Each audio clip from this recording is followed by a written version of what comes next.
umukobwa w'umukire mu Rwanda akaba umuherwe, akaba n'umushoramari, kandi akaba umukobwa ukunda kugaragaza ko yiyubashye mu byo akora byose, kandi akaba umukobwa ukunda kugaragara ko ari umukobwa uzi gukora kandi ugira imbaraga mu buryo bwose, ndetse akaba ari n'umukobwa ukunda kugaragaza ko nta kintu na kimwe atakora mu gihe kiriho kimwinjiriza inyungu. Uwo ni Keti Bashabe. Keti Bashabe ku munsi w'ejo nimugoroba ubwo yitabiraga igitaramo cyangwa se ahazwi muri Genizi Comedy, hazwi muri Seka Rusange, yari yatumiwemo nk'umushyitsi mukuru. Yahageze mu by'ukuri yishimye nk'umutumirwa, kuko ugiye ahantu hari ibintu biri serious, ahageze bamukoraho urwenya nk'uko basanzwe barukora ku bandi, bamucisha bufuni, bamucura buhoro, maze arabireba aravuga ati urwego jewe ndiho ndetse n'icyubahiro mpagaze, ntabwo nkwiye kwihanganira buri wese ko angiraho ijambo cyangwa se ko buri wese antobatoba. Ni mu gihe muri Seka Rusange cyangwa se muri Genizi Comedy bimenyerewe ko abahanzi cyangwa se abakomediye bakunda gusetsa abitabiriye icyo gitaramo, usanga basetsa bifashishije abitabiriye icyo gitaramo, by'umwihariko abantu b'abastari baba bazwi ku rwego rwo hejuru. Ugasanga barabifashisha mu rwego rwo gusetsa abitabiriye igitaramo. Nk'urugero, bakunda guhagurutsa Muyoboke bamuserereza ku nda ye ndetse n'uruhara rwe rushashagirana nk'izuba. Ugasanga baravuga bati ese Muyoboke inda yiwe noneho turabona igiye kuvuka. Ugasanga barabikora muri ubwo buryo, ndetse usanga bakunda no kwibasira uwitwa Chita iyo yahagaragaye, ndetse n'uwo bita Melissa. Uwitwa rero Keti Bashabe bashatse kumugira nk'uko bagenza abandi, abereka ko urwego ahagazeho cyangwa se urwego ariho n'icyubahiro cye ndetse n'uwari we atari uwo gutobangwa n'uwari we wese, maze ahaguruka mu gitaramo cya Seka Rusange cyangwa se muri Genizi, asohoka adaseze, asohoka atavuze, ndetse n'abanyamakuru bagerageje kumutunga mikoro yababwiye ko yihuta, agiye muri gahunda zihuta, adafite umwanya. Keti Bashabe rero nkeka ko hari abo yatinyuye mu by'ukuri batishimira uburyo biriya bitaramo byo gusetsa abantu cyangwa se bariya bakomediye bakunda gusetsa bifashishije abitabiriye igitaramo. Mpamya ko harimo abo bibangamira, ariko mu by'ukuri batabashaga kubivuga, ariko hari abo Keti Bashabe yatinyuye ubutaha batazemera kongera gukorerwa ibyo bintu. Mu minsi ishize Umutesi, umunyamakuru w'icyamamare kandi wubashywe kandi ukunda kuvugisha ukuri, Mutesi Scovia yabivuzeho, aravuga ngo ese ni gute umuntu ajya gusetsa ahubwo agaserereza abandi, cyangwa se agatangira guharabika abo abicaye cyangwa se abitabiriye icyo gitaramo cya Seka Rusange. Abivugaho benshi bamutera amabuye, ariko nyamara Keti Bashabe we yaberetse ko mu by'ukuri ibyo bintu atabikozwa, ari umukobwa wiyubashye kandi ari umukobwa uri seriye, utaba mu bintu by'imbura mumaro.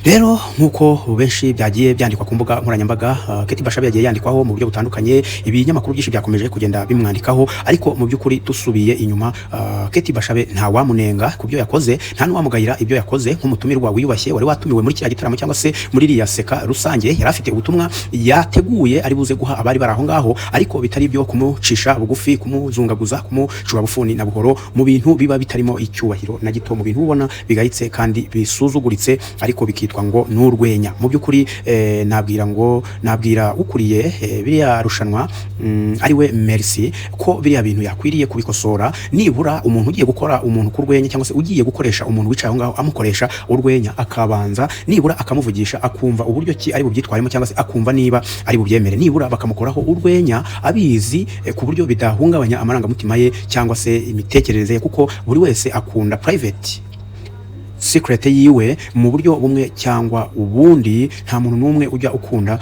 umuntu umwinjirira mu buryo bumwe cyangwa ubundi.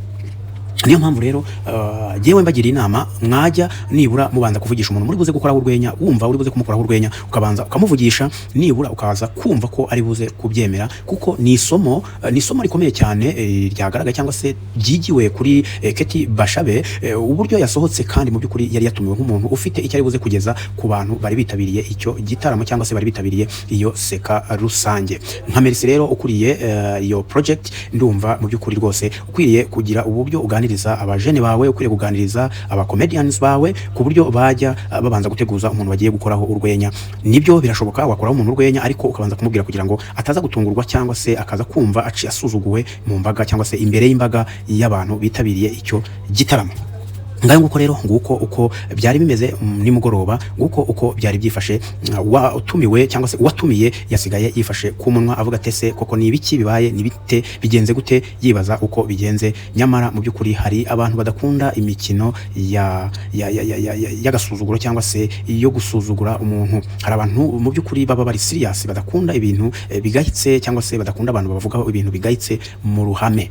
Ngayo nguko rero nguko uko byarangiye, nguko uko byaje kugenda muri Genizi y'uyu mugoroba. Habayeho sikandare, ariko mu by'ukuri ibyo Keti Bashabe yakoze ntabandi bazabikora nibidahinduka ngo bishyirwe ku murongo, n'abatari we bazabikora. Mu by'ukuri bizatuma kiriya gitaramo cyangwa se biriya bintu byo gusetsa bicika amazi. Mu by'ukuri Merci acunge neza uko bishobora kumwangiriza isoko, ndetse bikaba byamwirukanira n'abakiriya mu by'ukuri, kuko harimo abantu batajya bakunda ibintu by'ibyo ngibyo. Imikino ya Kiboyi hari abantu batayikunda mu by'ukuri. Keti Bashabe mu mibereho ye no mu migaragarire ye, imikino ya Kiboyi ntabwo ari ibintu bye, ntabwo ari ibintu akunda, kandi siwe wenyine, hari n'abandi benshi nkuko Mutesi Scovia yabivuze. Ntabwo ari ibintu byubashye, ntabwo ari ibintu bizima, ibintu byo guharabika, ibintu byo guharabika nguri mu rwenya. Mu by'ukuri ntabwo ari ibintu bifite sanse cyangwa se bifite icyerekezo kizima.